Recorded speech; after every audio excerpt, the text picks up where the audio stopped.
Corona महामारी में लगे लॉकडाउन ने रोजगार व व्यापार पर बुरा असर डाला है, लेकिन शहर की आबो हवा शुद्ध किया है। अयोध्या शहर में इन दिनों वायु प्रदूषण रुका है, एयर क्वालिटी की गुणवत्ता भी बढ़ी है।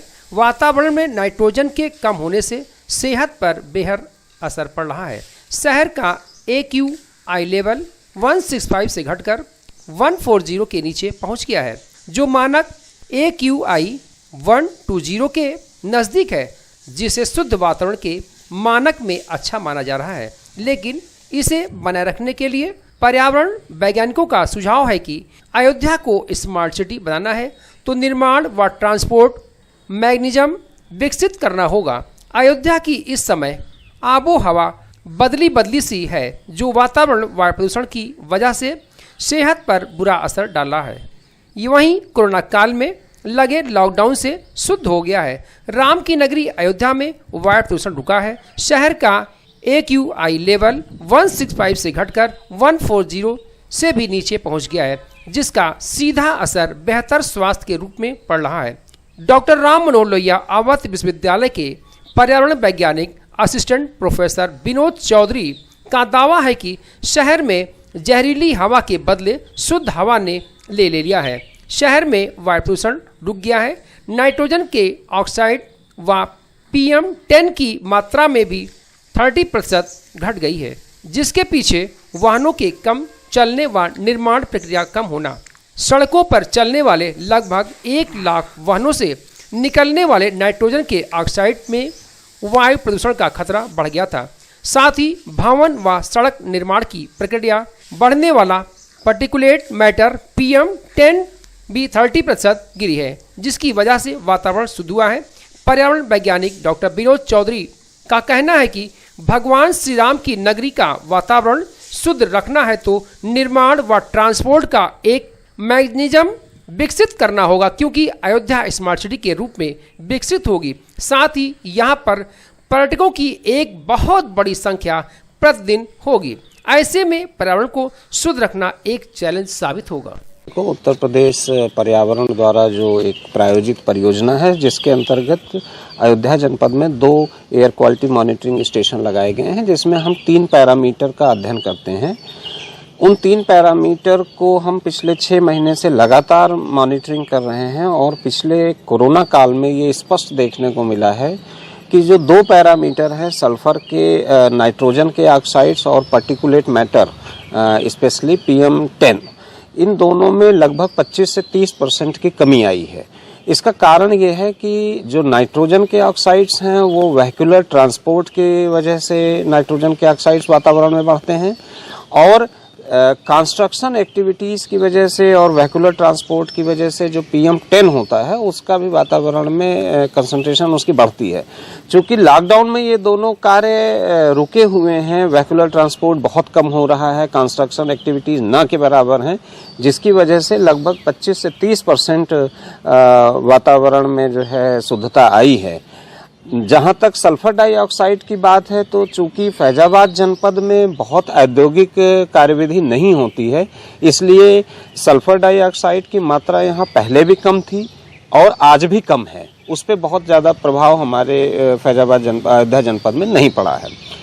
अब स्पष्ट रूप से ये देखना है कि जो वेहिकुलर ट्रांसपोर्ट की वजह से नाइट्रोजन के ऑक्साइड्स वातावरण में बढ़ते थे, उनको हम रोक तो नहीं सकते हैं, लेकिन हम क्या अपने ट्रांसपोर्ट मैकेनिज्म को इस हिसाब से विकसित कर सकते हैं। चूँकि हम लोग स्मार्ट सिटी की तरफ बढ़ने जा रहे हैं, अयोध्या विश्व पटल पे स्थापित हो चुकी है, इसको राम नगरी के रूप में हम लोग विकसित करने जा रहे हैं, अंतर्राष्ट्रीय एयरपोर्ट बनने जा रहा है, तो हमको ट्रैफिक का एक ऐसा मैनेजमेंट करना पड़ेगा जिससे कि नाइट्रोजन के ऑक्साइड्स की कंसंट्रेशन वातावरण में कम से कम बढ़े।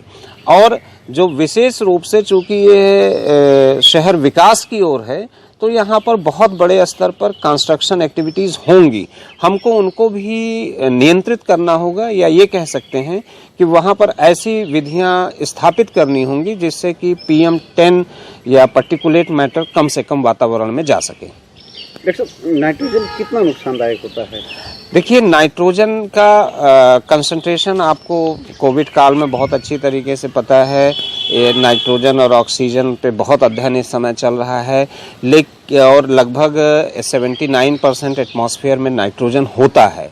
लेकिन डायरेक्ट और वो जो नाइट्रोजन वातावरण में उपलब्ध है वो अलग अलग फॉर्म में है, लेकिन जो नाइट्रोजन वेहिकुलर ट्रांसपोर्ट से निकलता है ये डायरेक्ट किसी भी लिविंग बीइंग को, चाहे पौधे हों चाहे आदमी हों, सभी को ये नुकसान करता है। अच्छा, ये IQ क्या कहते हैं?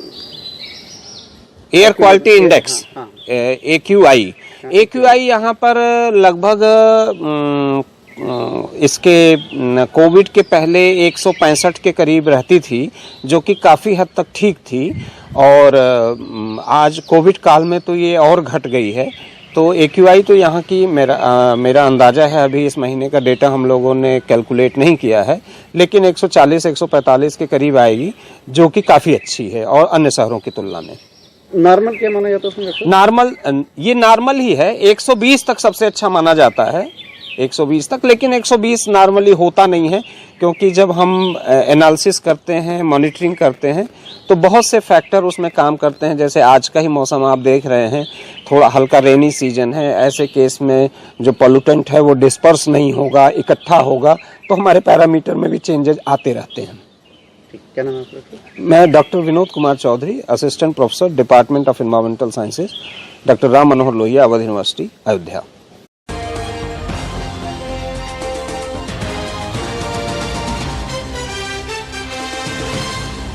अयोध्या जनपद में एक युवक ने ससुराल में पत्नी की गला दबाकर हत्या कर दी।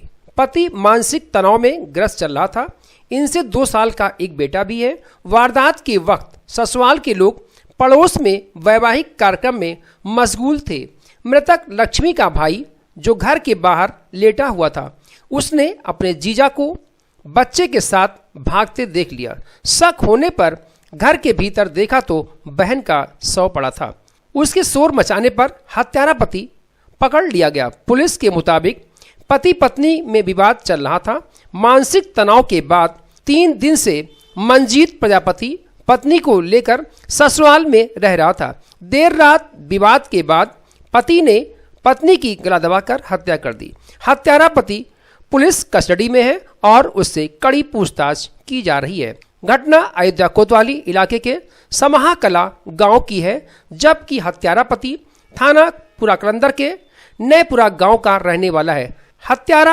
हत्या से पहले मंजीत ने लक्ष्मी के कपड़े उतरवाकर जमकर पिटाई की थी। पुलिस ने शव को पोस्टमार्टम के लिए भेज दिया है। इस हादसे में सबसे ज्यादा नुकसान उसके 2 साल के बेटे का हुआ है। बचपन में ही उसके सिर से मां का साया उठ गया और पिता जेल के सलाखों के पीछे चला गया। थाना कोतवाली अयोध्या क्षेत्र में पुलिस चौकी दर्शन नगर के अंतर्गत ग्राम समाहा कला में एक विवाहिता महिला, जिसकी उम्र करीब 26 साल है, उसकी डेड बॉडी आज मिली है और गले पर कॉलिमा के निशान हैं। पंचायतनामा PM की कार्यवाही इसमें कराई जा रही है। परिजन मौजूद हैं, उनसे पूछताछ की जा रही है। उनकी तहरीर के आधार पर अभियोग पंजीकृत करके आवश्यक विधिक कार्यवाही की जाएगी।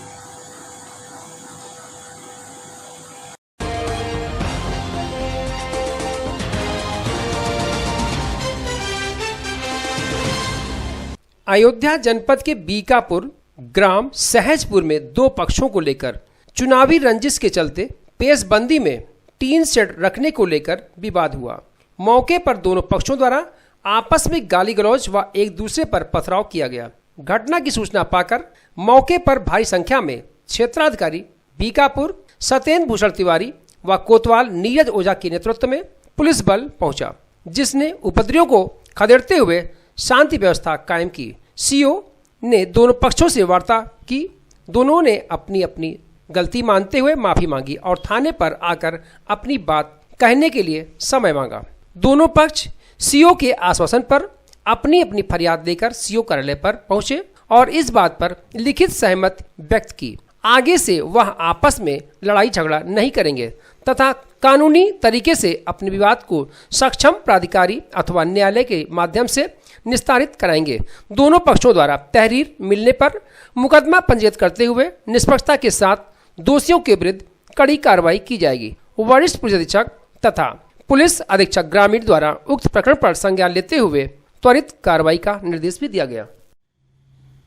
कल दिनांक 27 तारीख को कोतवाली बीकापुर क्षेत्र के साहजपुर गांव में दो पक्षों के मध्य एक टीन शेड को लेकर चुनावी रंजिश के चलते विवाद हुआ। इस विवाद में दोनों पक्षों ने एक दूसरे पर गाली गलौज और पत्थरबाजी की, जिसकी सूचना पाकर मौके पर पुलिस पहुंची। पुलिस ने दोनों पक्षों से वार्ता करके मौके पर शांति व्यवस्था कायम कराई और दोनों पक्षों को इस बात के लिए आश्वस्त किया कि वह थाने पर आकर अपनी बात रखें। आज सुबह दोनों पक्ष अपनी अपनी फरियाद लेकर मेरे कार्यालय में आए, जहां दोनों लोगों से वार्ता हुई। दोनों पक्षों ने इस बात की साथ सहमति व्यक्त की कल की घटना के लिए और लड़ाई झगड़े के लिए माफ़ी मांगते हुए कि वह कानून और शांति व्यवस्था बनाए रखने के लिए पुलिस प्रशासन की मदद करेंगे और अपने किसी भी विवाद का निस्तारण सक्षम प्राधिकारी या माननीय न्यायालय के माध्यम से कराएंगे। दोनों पक्षों द्वारा यदि कोई तहरीर इस संबंध में दी जाती है तो उस पर मुकदमा पंजीकृत करके जो भी दोषी होगा उनके विरुद्ध कड़ी से कड़ी कार्रवाई की जाएगी।